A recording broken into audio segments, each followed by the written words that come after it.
Testing, testing. I never thought I would be part of a Crowley conference in any way, shape, or form.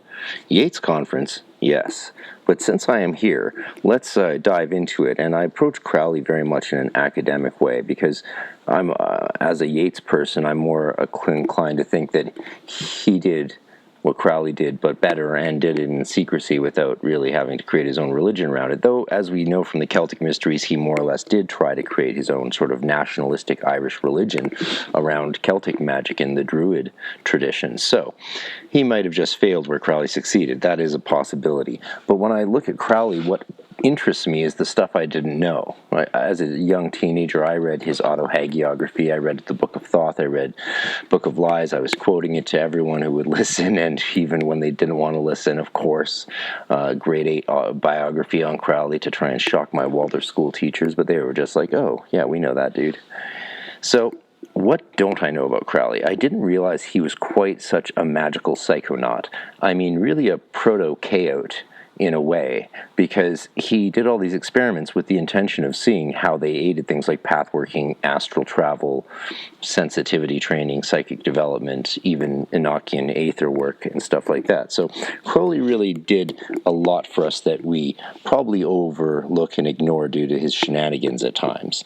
And that's what I want to look at today, is I want to look at, given my pathworking the other day of the Fool card, and given some of my friend Chris Bennett's research that he's pointed me at recently, I want to look at some things I didn't really know before and how they affect me as a magician and influence me as a scholar of the history of spiritual development and entheogenic use in particular as we lead up to Crowley Mass 2020, October 12th. So shout out. And let's dive into it, shall we? To begin, we have to go back to sperm and menses as Christian sacraments. The idea of restoring light, says Chris Bennett, back to the kingdom of light, the personality of Mary, and the subject of erotic worship amongst the Gnostics converge most powerfully in the long-lost Gnostic tractate, The Question of Mary, referred to in Epiphanius's 315 to 402 AD refutation of Gnostic practices. In the following tale of autoeroticism involving Jesus, we can see the core meaning behind the orgiastic worship of certain Gnostic groups. Quote, Jesus gave them a revelation when he took them with him up the mountain. He prayed and then took a woman out of his side and began to have sexual intercourse with her. He caught his ejaculated semen in order to demonstrate that such behavior was necessary for us to live. Upon seeing the Savior consume his own flowing semen, Mary Magdalene was in such a state of shock that she fell to the ground. After lifting her back up, Jesus responded with remarks that were also used in the New Testament's Gospel of John. Why do you doubt me, O you of little faith? If I have told you earthly things and you do not believe, how can you believe if I tell you of heavenly things? John 3:12. And unless you eat the flesh of the Son of Man and drink his blood, you have no life in you. John 6:53. Bennett says, in regards to the imagery of Jesus pulling a woman from his side, this could conceivably suggest the practice of certain aspects of the forbidden Canaanite religion, which the high place of a mountain for the autoerotic rite also suggests. Perhaps Jesus found one of the many erotic Asherah figurines that were used in fertility rites for visual symbolic sexual stimulation, and have turned up so prevalently in archaeological surveys of the area. Further, the sacramental use of semen, both eaten and rubbed on the body, quote, had a long tradition in Canaanite religion. Allegro, 1980. As shall be discussed, other elements of the story of Jesus also clearly show aspects of Canaanite tradition. A connection between the religion that Jesus was preaching and the Canaanite tradition would account for the New Testament references, which appear soon after Jesus' final disappearance and simultaneous with the birth of Christianity, to erotic acts taking place at the Christian agape ritual, the love feast, and recorded to have originated from the fertility practices of Baal Peor. This early tradition of erotic behavior at the love feasts indicates that the question of Mary, although not referred to on the historical record before Epiphanius' 4th century refutation, could conceivably be a secret account of an actual apostolic tradition. The 20th century psychologist Carl Jung saw profound symbolism in the autoerotic tale of Jesus eating his own semen. That so shocked the early church fathers. He commented that, quote, "For the medical psychologist, there is nothing very lurid about it." Jung continued, stating that similar shocking imagery can appear in both dreams and intense psychological treatment. The famed psychologist and Gnostic aficionado felt that by the references to John 3:12, the author of the tractate intended that this was to be seen as symbolic of Christ as the inner man, who had to be reached through the path of self-knowledge, i.e., the kingdom of heaven is in you. But other Gnostic documents clearly portray that there was a very literal side to the semen eating described in the ancient Gnostic writing. In fact, Epiphanius recorded that the Gnostic writers of the Question of Mary interpreted a saying they borrowed from John 6:62 as Jesus' justification of the act. "What if you were to see the Son of Man ascending where he was before?" As meaning, that is when you see the ejaculated semen restored to its source, i.e. the substance of the Son is restored to the Father. Conceivably, this belief could have arisen out of the original New Testament Greek word for seed, sperma, referring to something sown, including the male sperm, Strong, 1979. And Jesus' use of the word in an explanatory statement of the parable concerning seed that, quote, "The one who sowed the good seed, sperma, is the Son of Man. The good seed stands for the sons of the kingdom. The harvesters are angels." Matthew 13:37-39. "Through the harvest, the righteous will shine like the sun in the kingdom of their Father." Matthew 13:43. A conception which, as we shall show, is completely in line with the Gnostic beliefs concerning the ingestion of seminal fluids. Possibly, also, contributing to the development of the Gnostic sacramental ingestion of sperm may be passages from the New Testament's Gospel of John, a text which some researchers have suggested may have been penned by a Gnostic author. Interestingly, it was with quotes from the Gospel of John that the Question of Mary had Jesus defend his sacrificial ingestion of the sacred bodily fluid, and these appear in a story where Jesus reveals himself as the bread of life, telling the disbelieving disciples, "It is not Moses who has given you the bread from heaven, but it is my Father who gives the true bread from heaven. For the bread of God is he who comes down from heaven and gives life to the world. I am the living bread that came down from heaven. This bread is my flesh. I tell you the truth, unless you can eat the flesh of the Son of Man and drink his blood, you have no life in you." John 6:32-53. The bread of life and living water of John's Jesus are present within himself. This peculiar doctrine caused many of Jesus' followers to question him. Quote, "This is a hard teaching. Who can accept it?" John 6:60. A query that caused Jesus to give the above-quoted reply of, "What if you were to see the Son of Man ascend to where he was before?" As a direct result of this curious new teaching, many of Jesus' disciples turned back and no longer followed him. John 6:66.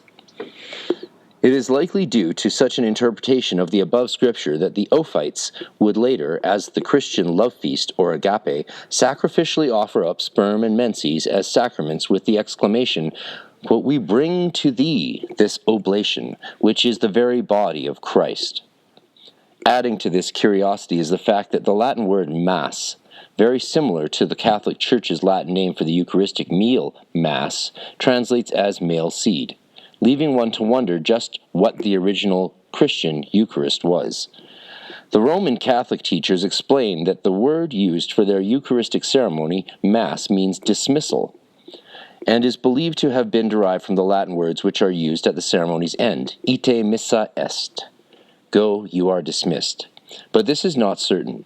The association with Mass, as in male seed, certainly seems more in tune with the origins of the Eucharistic concept of body and blood of the Lord, when compared with the later Catholic term believed to mean dismissal. As well, the etymological connection between the Latin mass, male seed, and mass would seem to be more far-reaching. Let's not forget that, of course, it's traditionally called the sacrifice of the Mass. It doesn't make sense to say the sacrifice of the dismissal, but rather the sacrifice of the bodily sperma, I suppose. Similar to the Gnostic ideas concerning New Testament scriptural interpretation relating to the returning of seed, sperma, back to its source for building up the body of light, Epiphanius records that the Gnostic sects also interpreted the Old Testament's first psalm as making secret references to the sacramental ingestion of semen. Quote, "He is like a tree planted by streams of water that yields its fruit in its seasons, and its leaf does not wither." The yield of fruits in season was interpreted as seminal ejaculation in pleasure, whereas the leaf does not wither meant to them, "We do not let it fall to the ground, but we eat it up ourselves." Panarion 26:8. Similar interpretations were made concerning Revelation 22, where the healing leaves became the sacramental sperm of the tree of life, and the 12 crops of fruit yielding each month. 22-2 Revelation, where were seen as female menses. Quote, "Male worshippers often used ritual masturbation, both of self and other males, and fellatio in order to gather semen. It is possible that interrupted forms of anal and phallic vaginal intercourse were also undertaken. With ritual masturbation, the male devotees would recite passages from the New Testament.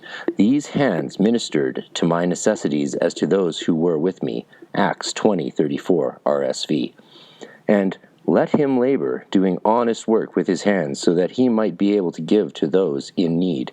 Ephesians 4:28 RSV. Connor, 1993. The Gnostic practice of ingesting seminal fluids and menses as sacraments is referred to as silexis, and has to do with the conception of returning light back to its source. The Gnostics saw the human form as being created from the mixture of these two substances, and by ritually ingesting them, they believed that they were preventing the further entrapment of light in matter through the production of more children, and further ensuring the salvation of that light through incorporating it with their own being, in preparation for the ascension back to the kingdom of light at the point of death. As Allegro explained of the similar practices amongst the later Gnostic Manichaeans, thus, it was thought that the digestive processes were an essential part of this sacred duty. The living spark of the good remained in the body, and the rest passed out with the excreta. But whereas with lesser mortals the good thus rescued was merely entrapped once more in any offspring they might engender, the elect took care not to beget offspring, and so they built up a store of this divine substance within themselves. They thus became more and more the children of light, the same substance as their heavenly Father, until the divine substance could be returned to the fullness, or pleroma, from which it had come. The millennium could not dawn. Those who had been especially favored by God with an unusually high degree of spiritual illumination, the elect, were the chosen vessels through whom light was channeled back to heaven. Their seed was powerfully endowed with that semi-divine substance, and was a means of imparting grace to their followers, and offering back to God his own. Female seed, thought in those times to be represented in menstrual blood, was similarly imbued with the good, and both elements formed an essential part of the sacred meal of the Gnostic agape celebrations, their Eucharist. Allegro, 1980. The reverence of the Gnostics paid to this erotic religious technique can be seen in the following hymns, which make reference to the orgiastic Eucharistic act. It is I who am you, and it is you who are me, and wherever you are, I am there, and I am sown in all, and you collect me from wherever you wish, and when you collect me, it is your own self that you collect. The Gospel of Eve. I stood on a lofty mountain, and saw a gigantic man and another, a dwarf, and I heard as it were a voice of thunder, and drew nigh for to hear. And he spake unto me, and said, I am thou, and thou art I, and wheresoever thou mayest be, I am there. In all I am scattered, and whensoever thou willest, thou gatherest me, and gathering me, thou gatherest thyself. I recognized myself, and I gathered myself together from all sides. I sowed no children for thy ruler, but I tore up his roots, and gathered together my limbs that were scattered abroad. Sayings of the Lord. Menses and sperm, both of which were considered ritually unclean by Judaic and Christian standards, have not always been viewed this way. Coming from the vaginal source through which life enters the world, menstrual fluid has been thought to be imbued with magic powers in all cultures. Even the strict taboos surrounding menses in Judaism demonstrates an ongoing fear and awe of what had been both a magic and sacred substance in surrounding and pre-existing traditions. In Volume 1, the use of menstrual blood in fertility rites was discussed briefly as well. This bodily fluid has been ingested as a medicine and or sacrament in India, Tibet, China, and European alchemical rites. In alchemy, menstrual fluid was believed to hold special properties that could bestow health and vigor upon the partaker. In Indian Tantrism, a number of varieties of menstrual fluid were named, each regarded as holding different properties. Sometimes mixed with sperm, the menstrual fluid was, quote, drunk by the participating male and female tantric adepts because of inherent subtle and magical powers, or in scientific terms, its biochemical and electromagnetic properties. Kamphausen, 1991. It is here, with the tantric rites of India, that the ingestion of menses, and particularly sperm, by the aforementioned Gnostic groups finds its strongest parallels. Like the phallus worship and masturbation of the Gnostics, in a tantric rite known as the Hand of Shiva, some yogis masturbate while repeating special mantras in worship of their own sexual organ. The men who worship their own phallus must then make an offering of the food, semen, with which they feed themselves. Shiva Purana, Vidyasharva, Danielu, 1992. The Tantras state that the nectar of life should be absorbed by the yogi himself. The plow, penis, and the bulls, testes, the wise man will use for plowing his own land and sowing his own seed so that he can eat his own fruit. In a gross form of spermipotation, the yogi directs the discharged bindu, sperm, into his own mouth during certain asanas, such as the headstand. Walker, 1982.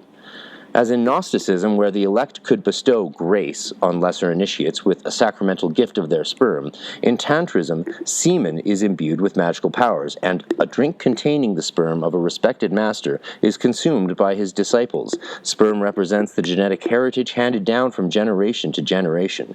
Danielu, 1992. In relation to Jesus eating his own sperm, it is interesting to note that in tantric rites, a man offering sperm through masturbatory practices was referred to as a fish, a popular symbol of the living Christ. Sacramental ingestion of sperm was also practiced in ancient Thrace and Greece, where they believed that in homosexual love, quote, the virtues of the lover were transferred to the beloved. It was believed that this happened physically through the transmission of the semen, which contained a part of the essence of the soul. Wellesley, 1973. In his groundbreaking Sex and Drugs, Robert Anton Wilson pointed to a number of medieval alchemical manuscripts as making hidden references to the act of ingesting one's seed, and noted that it is still practiced by modern occultists who believe that sperm, quote, contains a real spiritual substance that is beneficial when consumed. The semen contains his life force and gives one the extra energy needed to reach the higher mystical trances. Wilson, 1973. Wilson refers to the famed occultist Aleister Crowley, who likened the rite to eating live oysters, which he noted made one feel a surge of energy that was not present when eating dead, cooked food. Interestingly, Crowley reinstituted the rite as the Gnostic Mass, showing his keen scholarly knowledge of this little-known and discussed occult practice. Crowley, who in a good Gnostic fashion likened himself to the great beast of Revelation, saw semen as the dew of immortality, noting that besides holding the future generations of man in its stream through time, it also contained the forces that made him and his father's father before him. Crowley, 1913. Conceivably, this river of life could be traced back to the origins of life itself. Since this genetic heritage is passed on through the reproductive system, it is interesting to note that in ancient Hebrew, the term for memory and phallus appear to be related to the same root as deker and seker. Pope, 1977. As well, testes, as in testicles, comes from the root word meaning witnesses. As the Nag Hammadi Library's tractate, Allogenes, explains, if you seek with a perfect seeking, then you shall know the good that is in you. Then you will know yourself, as well as one who derives from the God who truly pre-exists, for there shall come to you a revelation of that one by means of semen. Allegenes. Quote, scientific tests have shown that until it finally dies, ejaculated sperm maintains a subtle psychophysical connection with its owner, rather like a child with its mother. If, for example, a sperm is burned with acid, other ejected sperm from the same man will show a reaction, even though kept far removed. Interestingly, sperm also fight if brought into contact with sperms from another man. These fascinating facts drive the logic of certain rites of tantric and Gnostic magic that use semen. Douglas, 1997. In light of its practice amongst tantric adherents of Kundalini Yoga, it is not surprising to find that the sacramental ingestion of bodily fluids is particularly associated with the Judaic-influenced serpent cults, whose practices and beliefs are connected with the same serpentine energy.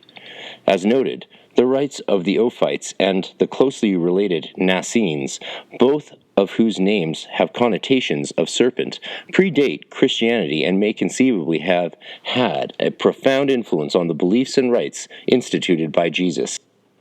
Quote, much of the Ophites' serpent worship and occult ritualism was probably derived from primitive paganism. Columbia, 1968. Primitive paganism being the orgiastic rites that were practiced throughout Canaan and adopted by the Israelites on and off, ever since Balaam first seduced them into sin at Baal Peor. The Ophites and the Nassenes saw the popular Gnostic image of the serpent biting its tail as symbolic of the cult's use of sexual excretions for building up the body of light for its restoration back to the kingdom of light, rather than for regeneration in a sense, quote, restoring the substance of the Son back to the Father on a very physical level. They saw the serpent in the Garden of Eden, Naas, or Ophis, as the bringer of mystical wisdom, an act the serpent accomplished by sexually penetrating both of them. In honor of the serpent, the Nassenes would let a live snake crawl over their consecrated bread before consuming it, and passing it from hand to hand as they joined in a circle for the ritual kiss of peace. Possibly, such a peculiar ritual could be related to the curious statement of Jesus in the earliest New Testament gospel. They will pick up snakes with their hands. Mark 16:18. Despite their libertarian sexual practices, the Nassenes viewed phallic vaginal intercourse as exceedingly wicked, as by the potential of producing children. It prevented the return of the light trapped in matter back to the kingdom of light. The Nassenes paid reverence to gods, including Jesus, in the form of phallic images, and practiced ritual masturbation in celebratory worship of the male power, ingesting the spermal emissions as the highest sort of sacrament. Quote, semen was referred to by the Nassenes as the beauteous seeds of Benjamin, the water in those fair nuptials which Jesus changing made into wine. Connor, 1993. From the reference to Benjamin, we can see clearly that they associated their own rites with the sins which took place amongst the Benjamites. Part 1, Chapter 4 of this book, which of course is Sex, Drugs, Violence in the Bible by Chris Bennett. Thus, it is not surprising to find that ritual sodomy in the name of the serpent was also practiced by some Nassenes who likened the act to Nas's sexual penetration and initiation of Adam as, quote, a way of opening up the passages of knowledge and thereby unsealing the blind eye of the flesh. Le Carrier, 1977. It's interesting to me because in seminary, they did mention that one of the earliest forms of Christian church that were destroyed was the Church of the Hermaphroditical Jesus, and there was apparently many statues of Jesus with both sex organs, and that makes a lot more sense given this information about the Gnostic cults that were around and the different forms of Gnostic thought Jesus would have been exposed to. I guess it's all fun and games till someone gets it in the third eye. Moving on. Sexual gnosis. It is the instinctual forces' strong relationship to the sex drive that accounts for much of the orgiastic worship within Gnosticism, Tantrism, and similar such schools, erotic techniques of invocation and communion with the divine.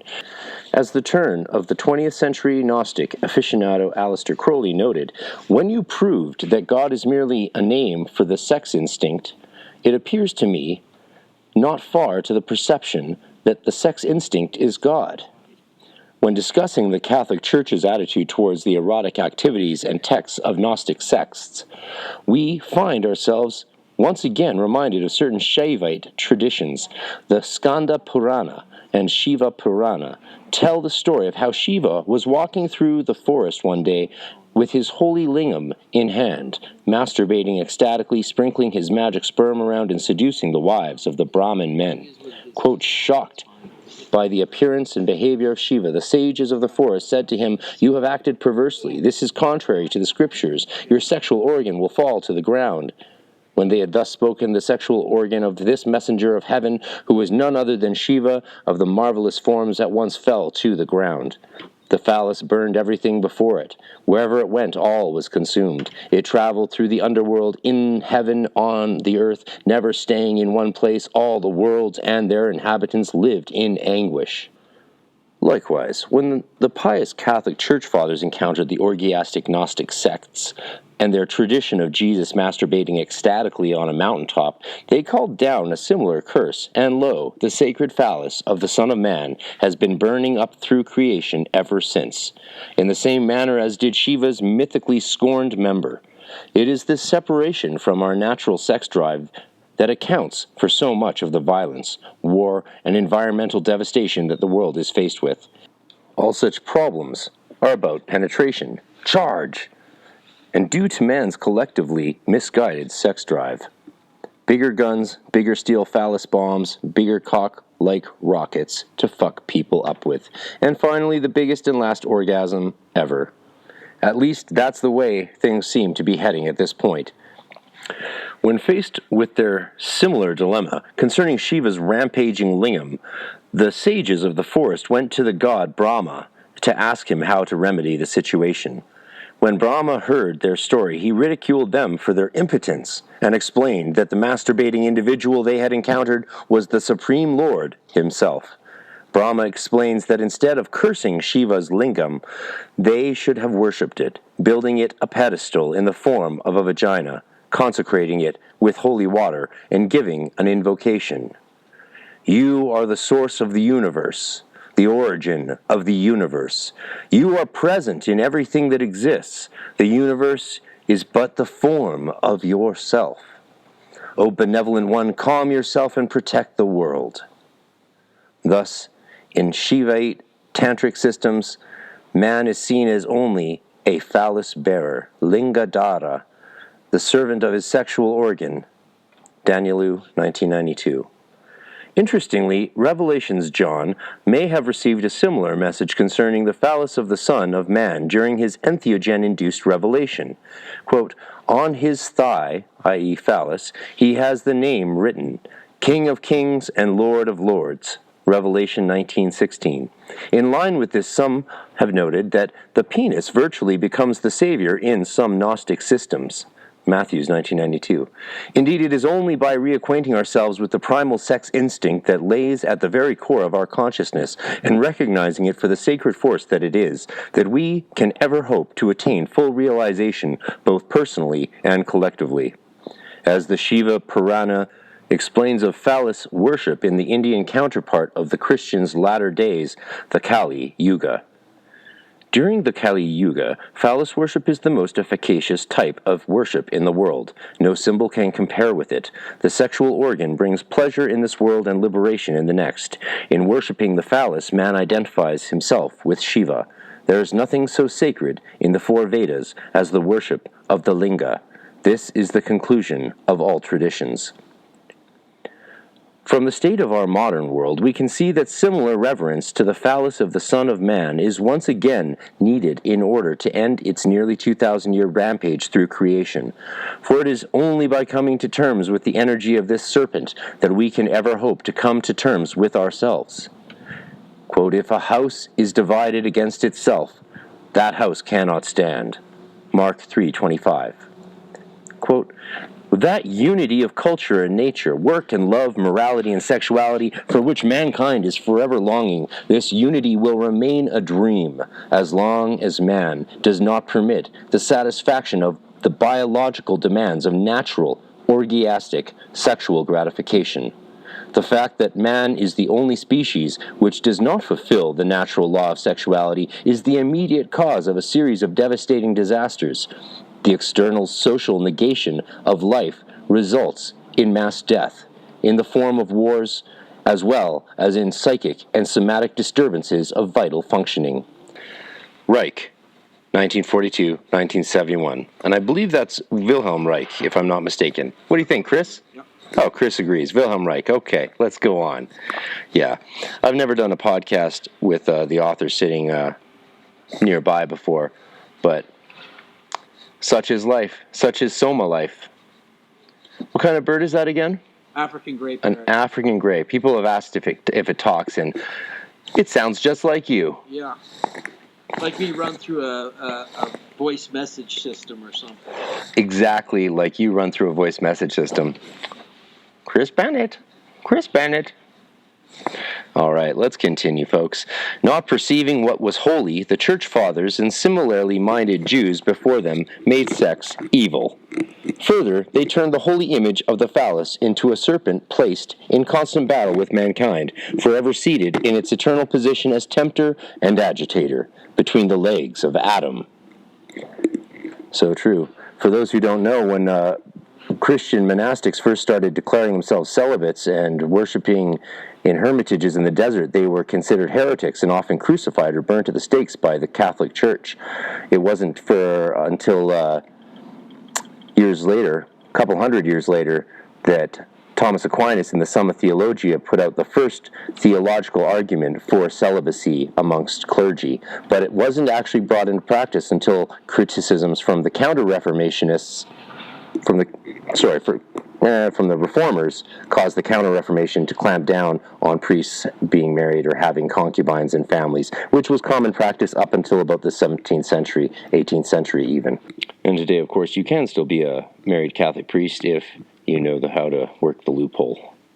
You have to get ordained as a different kind of priest and then convert to Catholicism. They let you keep your wife, but you can't remarry once she dies or if she leaves you. It's similar to Eastern Orthodoxy polity amongst clergy. A modern myth. Having been partially awakened through the fumes of forbidden smoke, we found ourselves wandering through what was left of paradise, in search of more forbidden fruits and knowledge. In our travels, we came upon a beast in the garden, a figure of supposed black magic enshrouded in darkness, a fellow Gnostic aficionado who claimed to be the very 666 of Revelation. The beast was much pleased at our noble quest and scoffed at the authorities' prohibitions, telling us, "It is a lie, this folly against self. Fear not that any god shall deny thee this. I am the snake that giveth knowledge and delight in bright glory, and stir the hearts of men with drunkenness. To worship me, take wine and strange drug, whereof I will tell my prophet and be drunk thereof. They shall not harm ye at all." Crowley, 1904-1981. He was much pleased to see our acquaintance with the holy hemp and our attempts to recloak it with myth, telling us that if this plant was not in fact the very fruit, the tree of life, at least of that other tree, double and sinister and deadly, Crowley, 1912, unveiling to us that when he himself burned this sacred plant, the Queen of Heaven spoke to him, saying, quote, "If thou burnest mine incense before thee, invoking me with a pure heart and the serpent flame therein, thou shalt come a little to lie in my bosom." Crowley, 1904. This last comment from the beast, otherwise known as Aleister Crowley, certainly brings to mind the symbolism incorporated in the Gnostic bridal chamber. In the individual's restoration back to the pleroma, as well as the Canaanite sacred marriage and its use of cannabis incense, we can be sure that the learned occultist wrote these words with this relation in mind when he recorded them almost a century ago in his pivotal The Book of the Law. We can also be sure that when Crowley chose the title for his short but inspired work, where the above references to the Queen of Heaven and the serpent appear, named The Book of the Law, he did so in ridicule of a similar book written by the hand of man that caused the disappearance of these same archetypes from the Hebraic religion, the Book of Deuteronomy. And actually, one thing I'll say about that is we spend a lot of time in divinity school or theological colleges studying the creation of the Book of Deuteronomy, or its discovery, depending on what side of things you fall on during the reform of King Josiah. It's quite a controversy. Raised himself as a Plymouth Brethren, and as a child allowed to read little else but the inspired word of Scripture, Crowley recognized the hand of forgery in the Old Testament and followed suit, writing his own inspired text that restored aspects of both the pre-exilic religion of the Hebrews and Gnostic Christianity. And by pre-exilic, of course, we mean before the exile, the Babylonian exile, where they sat down by the waters of Babylon and wept. And that period, of course, led to many developments in early Judaism, and especially as it affected the worship of the goddess Asherah, Mrs. Yahweh, as often referred to in ancient graffiti. Besides a deep interest in the psychoactive sacraments of Gnosticism and alchemy, Crowley also had a deep interest in the role of sex as a means of self-realization, and at the turn of the 20th century reintroduced many of the erotic rites and Eucharists of the libertarian Gnostic sects, much to the shock of his fellow citizens in Victorian England. As much as the fertility rites of Baal Peor evolved into the Hieros Gamos of Solomon's time, returning later as the marriage of subject and object that occurred in the Gnostic bridal chamber, so too did Crowley offer his own evolutionary contribution to the rite of the sacred marriage. Cloaking the archetypal figures of the Queen of Heaven and the phallic king under the Egyptian names of Nuit and Hadit, Crowley posited a sacred marriage that combined the collective state of mind of humanity as it stood during the matriarchal period, when the universe was conceived of nourishment drawn directly from the Great Mother, combined with the introspective linear view of the patriarchal period, marked by the yes-no commandments of the Father God. The marriage of these two opposing views resulted in the birth of a new deity that took from the best of both its parents, and which he referred to as the androgynous child god incarnate, Horus. This Horus is identical in all respects with the Gnostic anthropos, and represented the ever-borning common aspect at the root of the individual mind, the Jungian collective unconscious, finally, after untold aeons of evolution, awakened into a deeper self-reflection in the tabernacle of its microcosmic image, the body of man and woman. It is interesting to see that Revelation itself contains references to the Queen of Heaven in the act of giving birth to the infant God. A great and wondrous sign appeared in heaven, a woman clothed with the sun, with the moon under her feet, and a crown of 12 stars on her head. She was pregnant and cried out in pain as she was about to give birth. She gave birth to a son who will rule all the nations with an iron scepter.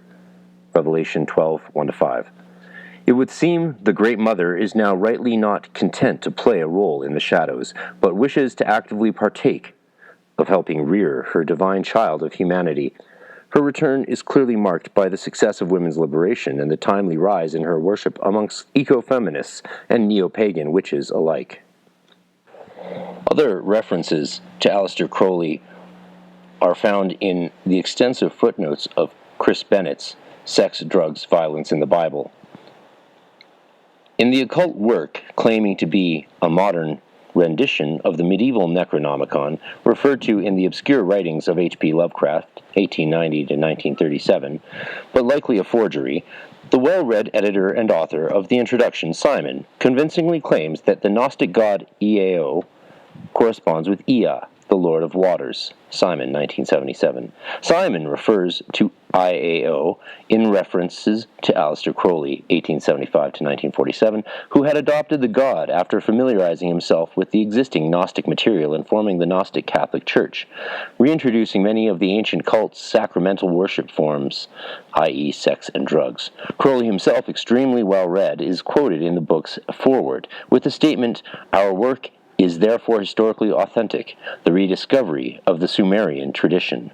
Simon's Necronomicon is apparently a book on Sumerian magic, the incantation of the gates, or prayers needed to ascend through the succeeding 7 spheres and past their gatekeepers. The Necronomicon was supposedly revealed to the mad Arab, Abdul al-Hazred, in the 8th century after he camped by an inscribed ancient stone pillar which he set up, and unwittingly he burned a strange grass that grew in the area in front of it to stay warm. The effects of the grass have been seen to be obvious reference to cannabis. Joffrey, 1979.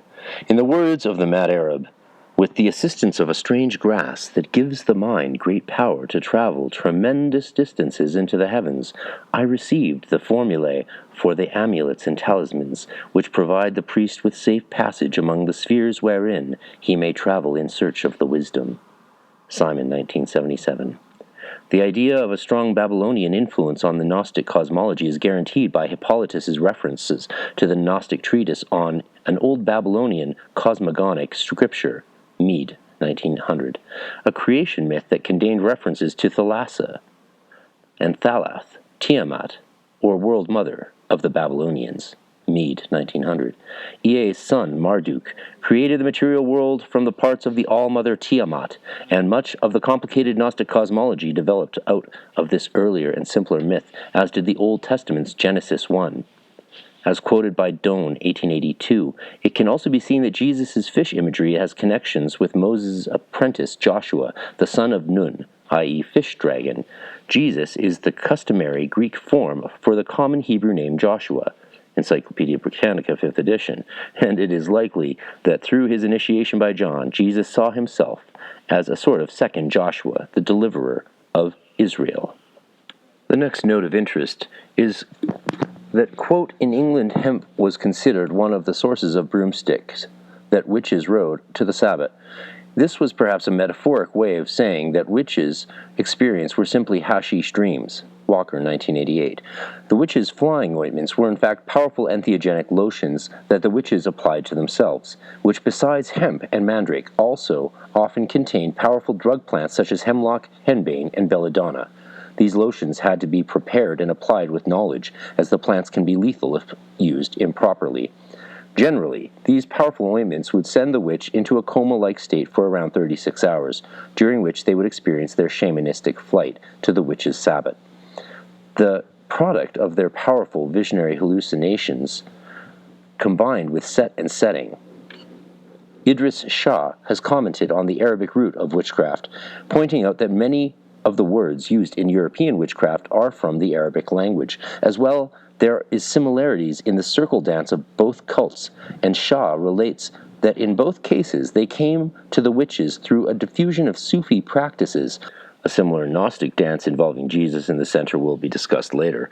Sufism is a later derivation of Gnosticism, and as Shah has related to the similar use of mandrake and other powerful hallucinogens to both the witches and certain dervish groups, it is interesting to note that the Gnostics can be identified as likely using these same sacraments. Also interesting is that both the witches and Gnostics were accused of sacrificing babies in their rites, as were the early Christians in general and the ancient Canaanites. With the witches accused of making a brew from the bodies or severed members of unbaptized babies, the mandrake root is human in shape. It is traditionally thought of as a tiny simulacrum of a human being. A tiny human being is a child. As a plant, we could hardly expect it to be duly baptized, and ingredients of the ointment seem to be this form of an unbaptized one. Shah, 1964. So, when they talked about using the unbaptized child, they were talking about using mandrake roots.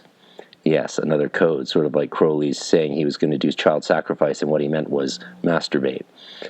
Speaking of which, I've never said the word masturbation or menses or sperma so much in my life as the past while today. The main teachings of the tractate are believed to have historically existed since 185 Common Era, and was still in use up until the 8th century by the Audians of Mesopotamia, Visa, 1988, from the Nag Hammadi. By comparison, the New Testament in its present form was compiled between 367 and 397 AD, or Common Era. The Nag Hammadi Library, Robinson, editor, John N. Sieber, 1988, intro.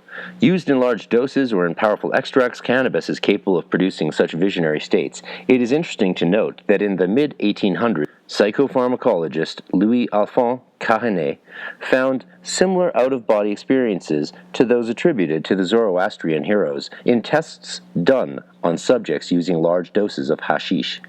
The subjects reported visions of the afterlife identical with those we now know of as near-death experiences. Similar accounts were described by later 19th century hashish experimenters Lord Dunsany and Gerard de Nerval, as well as by the early 20th century mystic and occultist Aleister Crowley, who all reported out-of-body experiences under the influence of hashish, in which they both felt great mysteries had been revealed to them. A number of such experiences from diverse sources have been recorded. Bennett et al., 1995. The next note on Aleister Crowley in Sex, Drugs, Violence in the Bible reads, both alchemy and the Kabbalah can be seen as descriptions of consciousness that has component parts. Regardie, 1970. That's Israel Regardie, of course. An earlier work, Bennett et al., 1995, that would be Green Gold, pointed to a number of medieval alchemical references that mentioned the preparation of different entheogens for the alchemical crystallization of consciousness, as well as acknowledged references to the use of such substances for the ascent through the Kabbalistic Sephirot. The magician Aleister Crowley, a devotee of the Kabbalah, went to great lengths to research the placement of different vegetable and mineral drugs, according to their effects on consciousness on the Kabbalistic tree of life, a map of both the individual microcosmic man and the universal macrocosmic man. Adam Kadmon. Also a devotee of Tantrism and Gnosticism, Crowley utilized these substances in the initiation of both himself and others, and played a paramount role in their mass reintroduction into the 20th century occult movement. More recently, Dr. Rick Strassman, a longtime researcher of both psychedelic compounds and Zen Buddhist thought, has developed a rating scale for altered states of consciousness based upon the 5 skandhas: form, feeling, perception, consciousness, and volition, which represent the Buddhist deconstruction of ongoing mental experience. Some Gnostic texts refer to 5 seals rather than 7.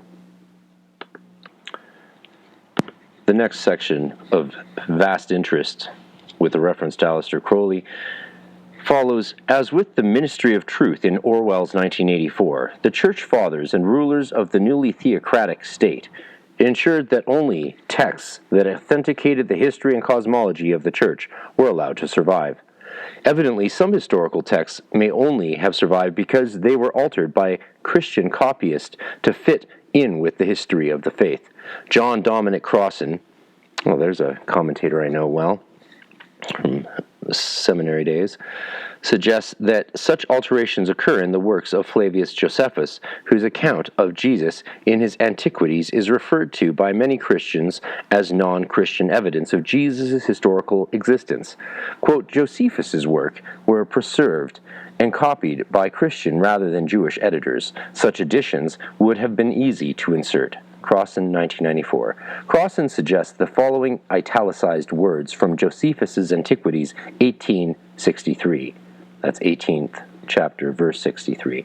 Were likely the inserts of later Christian copyists. Now we're talking my language. About this time there lived Jesus, a wise man, if indeed one ought to call him a man. For he was one who wrought a surprising feat, and was a teacher of such people as accept the truth gladly. He won over many Jews and many Greeks. He was the Messiah. When Pilate, upon hearing him accused by men of the highest standing among us, had condemned him to be crucified, those who had in the first place come to love him did not give up their affection for him. On the 3rd day he appeared to them, restored to life. For the prophets of God had prophesied these and countless marvelous things about him, and the tribe of the Christians, so called after him, has to this day not disappeared. As quoted in Russell, 1998. Quote, Christian propagandists called for the destruction of paganism because of the prevalence of homosexuality in the religions of the old nature cults. Augustine repeatedly called attention to this love of sexuality and urged that it be destroyed.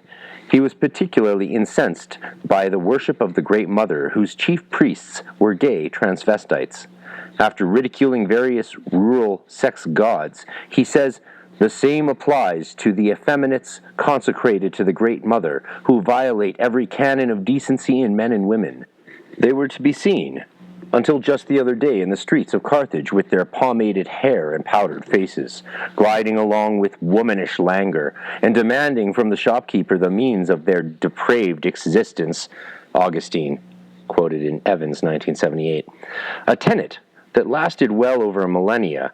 As to later medieval witch hunters, the figure of the devil became sex personified. The Malleus Maleficarum, a manual used for detecting witches, stated, "The power of the devil lies in the privy parts of men."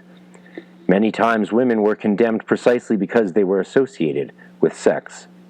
The heterosexual men who controlled Christianity viewed sexual feelings as sinful. Since women aroused these feelings, they too must be sinful. The condemnation of women was a natural consequence of the condemnation of sex. Later, indicating the use of another powerful entheogen, possibly the sacred mushroom, the ancient text continues with its symbolic description that beside the tree of life stood the tree of acquaintance, Gnosis, having the strength of God. Its glory is like the moon when fully radiant, and this tree is to the north of paradise, so that it might arouse the souls from the torpor of the demons, in order that they might approach the tree of life and eat its fruit, and so condemn the authorities and their angels. It has been estimated that 1 acre of hemp could produce 4 times as much paper as 1 acre of trees over the same 20-year period. In relation, 2,000 years earlier than the Gnostics believed that humans contained the highest concentration of light, thus humanity's role in the return of light back to its ultimate source. The most balanced and richest single source of essential fatty acids is hemp seed oil. As quoted by Allegro, who noted in relation that Pliny made reference the drug creston, the juice of which smeared on the body gave health and granted wishes. And then we jump to an amazing note.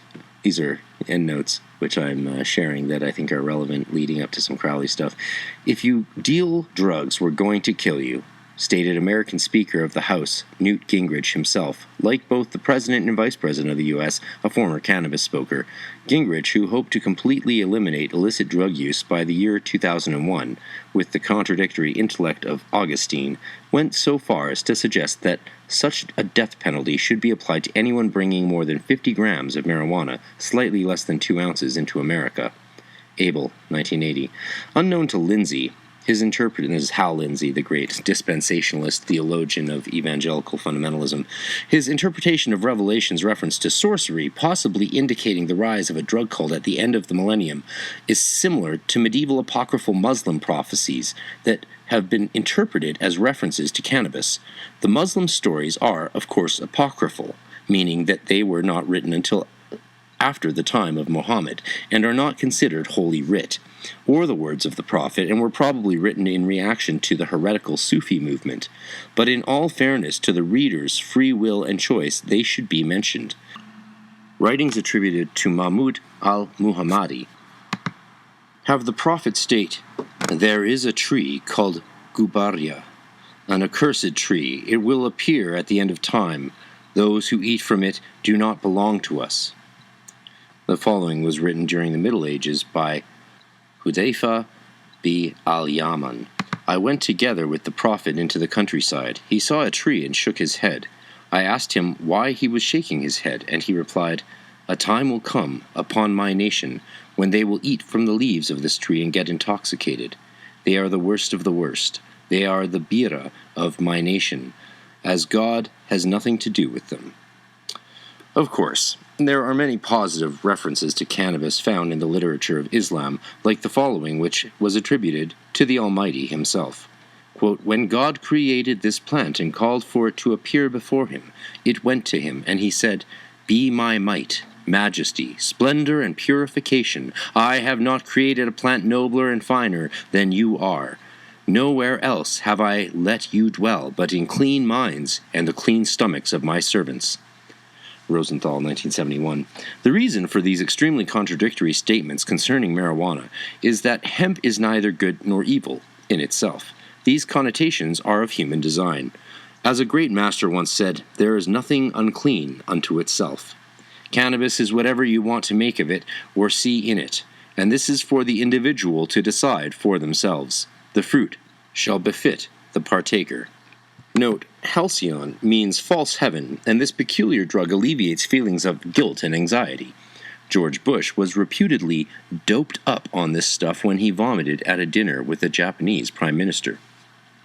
Further, vast pharmaceutical conglomerates with powerful lobby groups who battle against any form of competition make billions from the strictly licensed distribution and sales of medication to physically ill people who require them to survive.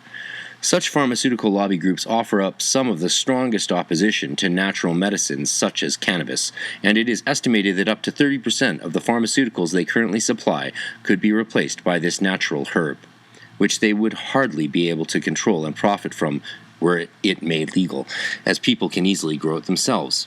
In our own time, just as Christian apologists rejected the holy plant and the chrism which held it in order to sell their religion to the state, so today there are people who have joined the fight to legalize this sacred plant, who now suggest that we remove the psychoactive spirit, THC, from the tree of life itself in order to make the other commercial qualities of the plant more acceptable to Rome's modern counterparts, the government and the public at large. Hopefully, we won't live to see history repeat itself. Genetically altered cannabis requires more pesticides. THC is a natural bug deterrent, and chemical fertilizers than its natural THC-containing ancestors, and produces a vastly inferior crop. Note, the ancestral memory holding power of the incense of the saints could also conceivably have left a trace in the Tammuz hymns. On the day which Tammuz rises up, when the flute of lapis lazuli and the ring of carnelian rise up with him, when male and female mourners rise up with him, may the dead also rise and inhale the incense. Ringren, 1973. Notes regarding William Butler Yeats, Hermann Hesse remembering the MAGICk cigarette in Steppenwolf, Umberto Eco, Allen Ginsberg, and Jack Kerouac. Smith notes that Kerouac's 1959 novel, Dr. Sax, was full of Gnostic themes, telling the story of how Dr. Sax hoped to rid the world of its evil ruler by searching the world for herbs that he knew someday he would perfect into an alchemic, almost poison art that would enable humanity to overcome the tyranny of the evil archon. Both Ginsberg and Kerouac were introduced into Gnosticism by their university professor Raymond Weaver in the 1940s. This indicates the profound influence the ancient Gnostic heresies had on the pioneers of the Beat and later hippie movements, both of which assimilated a number of Gnostic-like themes into their philosophies. And a final note, the focusing of one's will on a talisman is commented on by another cannabis-using Gnostic, Aleister Crowley. Here, then, Crowley writes, must I write concerning talismans for thine instruction. Know first that there are certain vehicles proper for the incarnation of thy will. I instance paper, whereon by thine art thou writest a symbolic representation of thy will, so that when thou next seest it, thou art reminded of that will. It's a very interesting note, a way of looking at talismans that's, I would say, is quite accurate. Speaks to the psychological model to a degree, of course, as Crowley fell into for some time. Similarly, the occultist and Kabbalist Dion Fortune wrote, "It is well known to mystics that if a man meditates upon a symbol around which certain ideas have been associated by past meditation, he will obtain access to those ideas, even if the glyph has never been elucidated to him." Fortune, 1935. Similar concepts occur in yoga, also involving seed sounds and longer mantras, which when repeated by the dedicated practitioner are believed to enable them to tap into the cosmological ideas which have been condensed into the sound by its creators.